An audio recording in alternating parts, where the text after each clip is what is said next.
আসসালামু আলাইকুম। আজ আমরা এমন এক মহামানবের জীবনের অন্ধকার অধ্যায়ের উজ্জ্বলতম অংশ নিয়ে আলোচনা করব, যার ধৈর্যের উপমা স্বয়ং আল্লাহ পবিত্র কুরআনে দিয়েছেন। তিনি হযরত ইউসুফ আলাইহিস সালাম। কিন্তু আজকের আলোচনা শুধু তার রূপ বা তার প্রতি জুলুম নিয়ে নয়। আজ আমরা দেখব একজন মানুষ যখন চার দেয়ালের অন্ধকারে বন্দী থাকে, তখন তার চারপাশে থেকে সব আশা হারিয়ে যায়, তখনও কিভাবে তার অন্তরে তাওহীদের আলো জ্বলজ্বল করে। বন্ধুরা, কল্পনা করুন আপনি একটি অন্ধকার কারাগারে, যেখানে রোদ পৌঁছায় না, যেখানে বাতাসের চেয়ে আর্দ্রতা বেশি। সেখানে ইউসুফ আলাইহিস সালাম গিয়েছেন কোনো অপরাধ করে নয়, বরং নিজের পবিত্রতা রক্ষা করতে গিয়ে। আজকের এই ভিডিওতে আমরা বিস্তারিত জানব কিভাবে ইউসুফ আলাইহিস সালাম কারাগারকে একটি বিশ্ববিদ্যালয়ে রূপান্তর করেছিলেন। আমরা শিখব কিভাবে বিপদে পড়লে হতাশ না হয়ে আল্লাহর পথে মানুষকে ডাকতে হয়।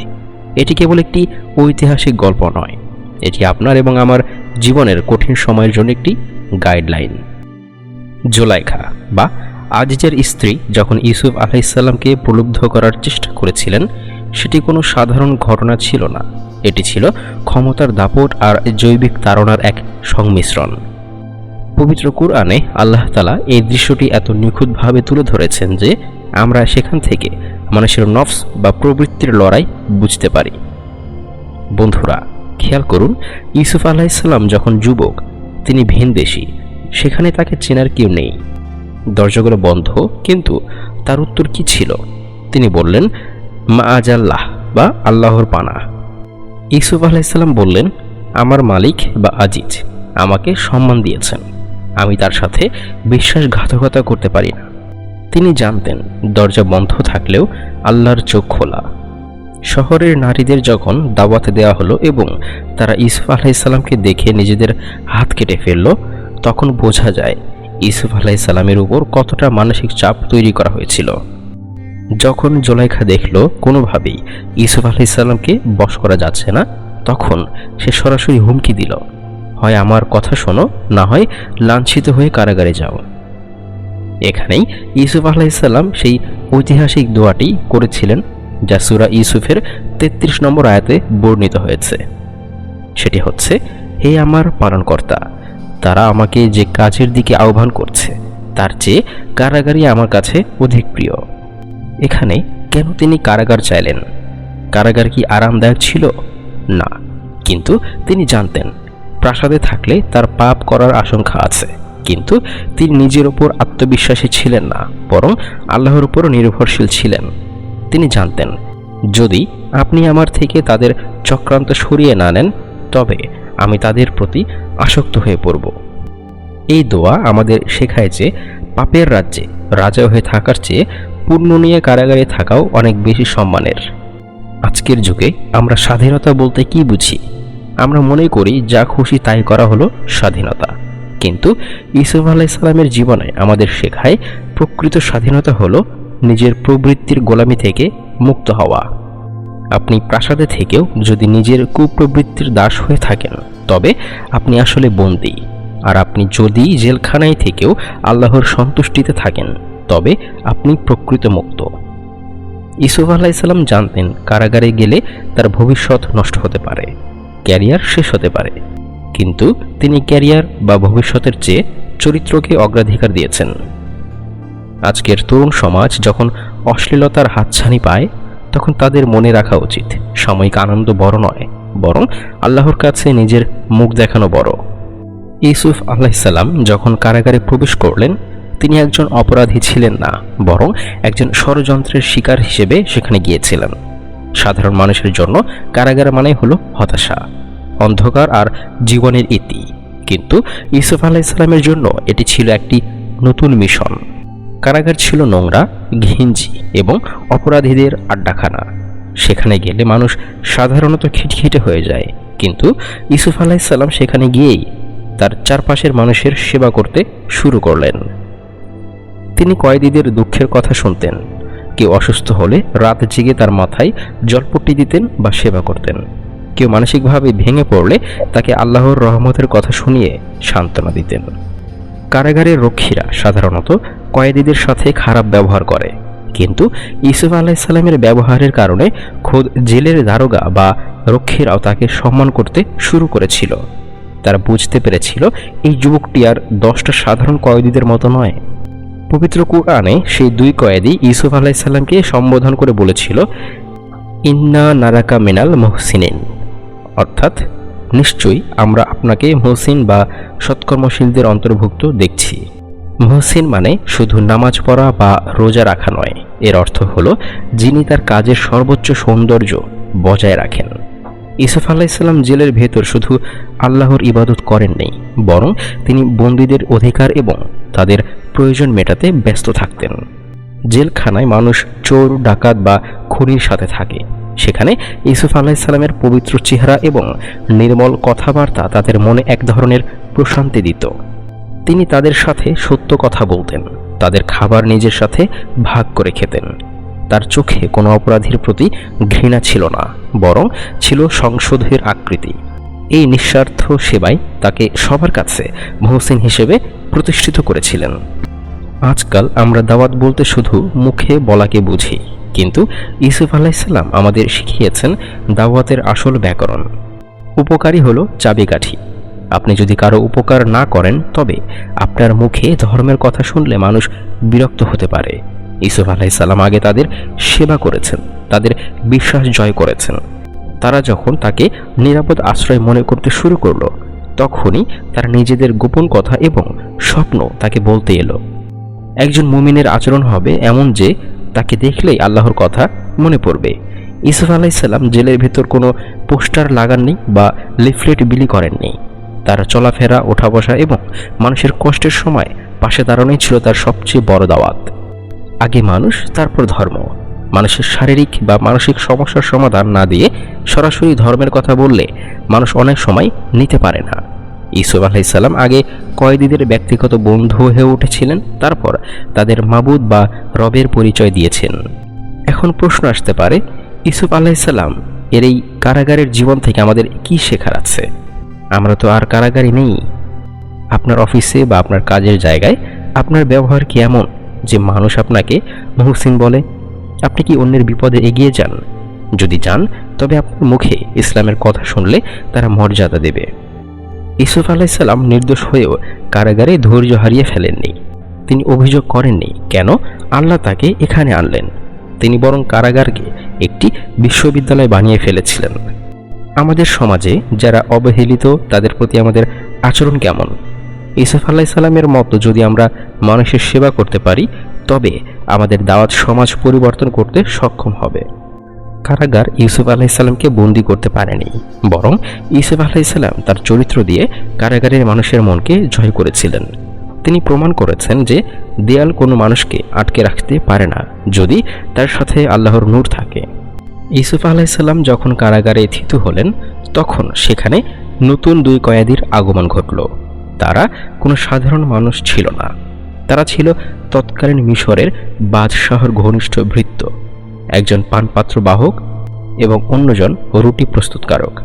তাদের বিরুদ্ধে অভিযোগ ছিল তারা বাদশাহকে খাবারের বিষ দিয়ে হত্যার ষড়যন্ত্র করেছে। আল্লাহ তাআলা সূরা ইউসুফের 36 নম্বর আয়াতে বলছেন, তার সাথে কারাগারে আরও 2 জন যুবক প্রবেশ করল। ক্ষমতার দাপট কত ক্ষণস্থায়ী। একদিনে যারা রাজপ্রাসাদে ছিল, অন্যদিন তারা অন্ধকার প্রকোষ্ঠে। আল্লাহ যখন কাউকে কোনো বড় মিশনের জন্য তৈরি করেন, তখন তার আশেপাশে বিশেষ কিছু চরিত্র পাঠিয়ে দেন। এই 2 যুবক ছিল ইউসুফ আলাইসাল্লামের মুক্তির এবং মিশরের শাসনভার পাওয়ার প্রথম সোপান। কারাগারের এক সকালে ইউসুফ আলাইসাল্লাম দেখলেন এই 2 যুবক অত্যন্ত বিমর্ষ এবং চিন্তিত। তারা দুজন একই রাতে 2টি আলাদা স্বপ্ন দেখেছে, যা তাদের ভেতর এক অজানা আতঙ্ক তৈরি করেছে। প্রথমজন পানপাত্র বাহক, সে বলল, আমি স্বপ্নে দেখলাম যে আমি মদ তৈরির জন্য আঙ্গুর নিংড়াচ্ছি। দ্বিতীয়জন, যিনি রুটি প্রস্তুতকারক, সে বলল, আমি স্বপ্নে দেখলাম যে আমি আমার মাথার উপর রুটি বহন করছি এবং পাখি সেখান থেকে ঠুকরে ঠুকরে খাচ্ছে। মানুষের অবচেতন মন বা স্বপ্ন অনেক সময় ভবিষ্যতের ইঙ্গিত দেয়। তাদের অস্থিরতা প্রমাণ করে যে তারা বুঝতে পেরেছিল এই স্বপ্নগুলো সাধারণ কিছু নয়, তার সমাধানের জন্য হন্য হয়ে কাউকে খুঁজছিল। কারাগারে তো আরও অনেক কয়েদি ছিল, সম্ভবত অনেক বয়স্ক এবং অভিজ্ঞ লোকও ছিল, কিন্তু তারা কেন এই বিদেশি যুবক ইউসুফ আলাইহিসসালামের কাছে এলো?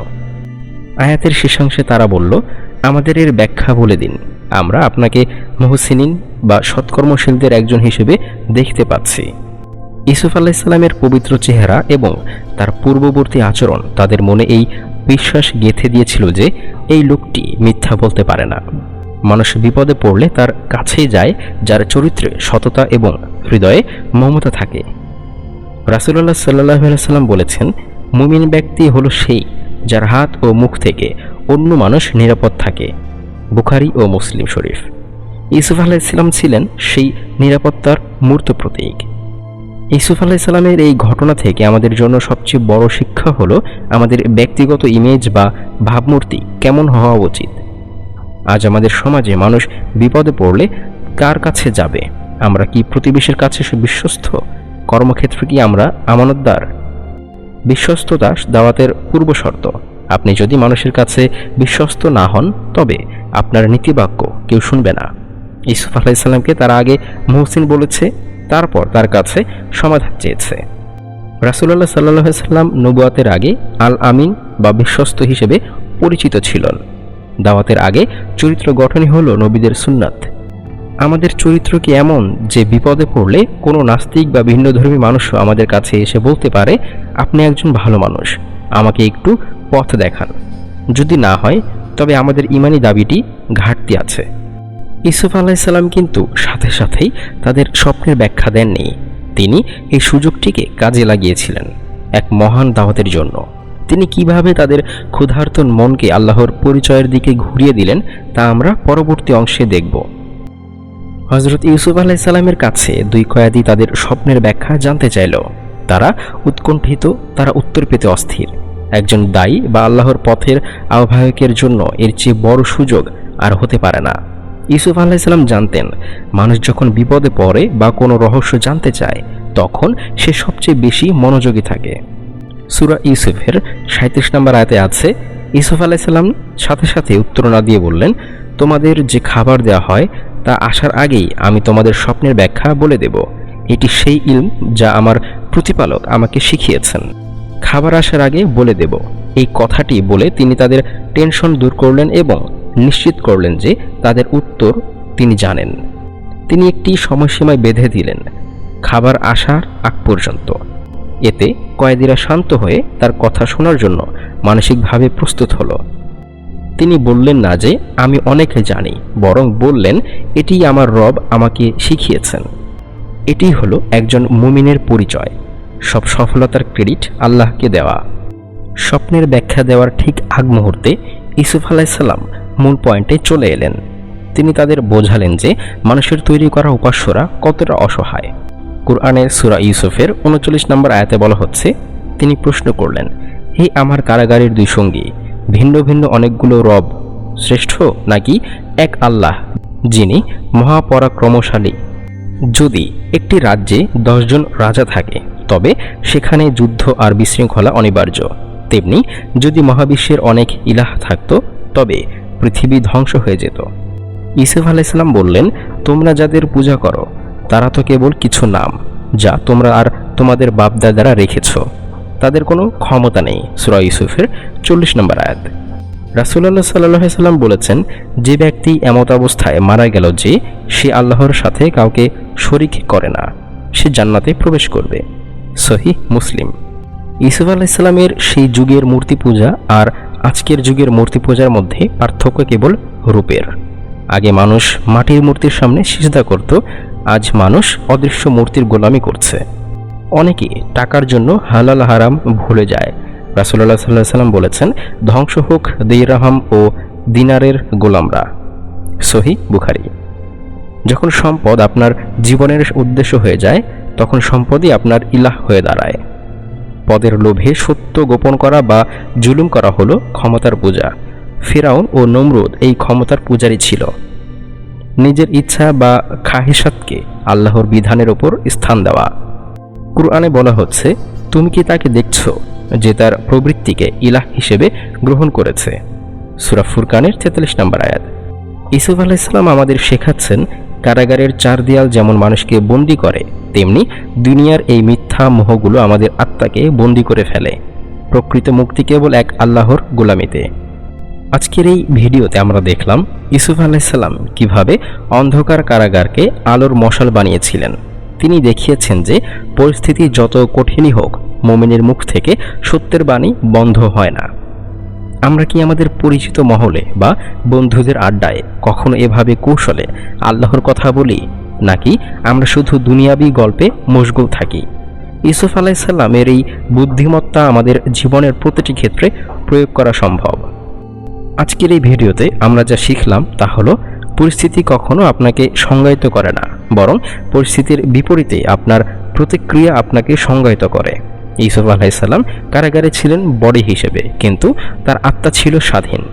তিনি আমাদের শিখিয়ে গেছেন যে কারাগার মানে জীবন শেষ নয়, বরং এটি হতে পারে নতুন করে নিজেকে চেনার এবং অন্যকে চেনার এক অনন্য সুযোগ।